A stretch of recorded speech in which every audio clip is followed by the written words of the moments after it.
হঠাৎ আপনাকে এক ডাক্তার রিপোর্ট দিয়ে বলল আপনি মাত্র 30 দিন বাঁচবেন, আপনার ক্যান্সার হয়েছে, এখন আপনার শেষ স্টেজ যাচ্ছে। এটা শুধু আপনি জানেন, আপনার পরিবার কিংবা বন্ধু বান্ধবরা কেউ জানে না। এখন এই রিপোর্ট পাওয়ার পরে আপনি বাসায় গেলেন। প্রতিদিনের মতো আজকেও আপনার বাবা আপনাকে বকাঝকা শুরু করলো, তোকে দিয়ে কিচ্ছু হবে না, সারাদিন কোথায় থাকিস তুই, অকাজের ছেলে, ইত্যাদি ইত্যাদি। এই মধ্যবিত্তের বাবার যেমন হয় আর কি। তখন কি প্রতিদিনের মতো আজও আপনি তর্ক করা শুরু করবেন, নাকি প্রাণ ভরে বাবার বকাগুলো শেষবারের মতো আরেকবার শুনে নেবেন? হঠাৎ আপনার মা এসে আপনাকে বলল, নে বাবা ভাতটা খেয়ে নে।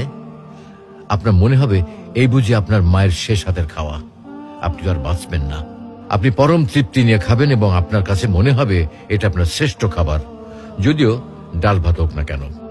আপনি বের হলেন, পুরনো এক বন্ধুর সাথে দেখা, আপনি যাকে মোটেও সহ্য করতে পারেন না, সবসময় তার সাথে কথা কাটাকাটি হয়, আজকেও সে আপনাকে কিছু কথা শুনিয়েও দিল।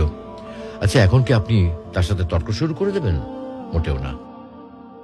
আপনি হয়তো তাকে জড়িয়ে ধরবেন এবং বলবেন, দোস্ত ভালো থাকিস। আচ্ছা জানেন, আমরা এখন মৃত্যুর কথা ভাবতেই চাই না, এ থেকে আমরা পালিয়ে বেড়াতে চাই। কিন্তু যদি আপনি ভাবেন যে আজই আপনার শেষ দিন, তাহলে দেখবেন সবকিছুই আপনার কাছে ভালো লাগছে। তাই ইগো ছেড়ে দিন, ইনশাল্লাহ আপনার মন ভালো হয়ে যাবে।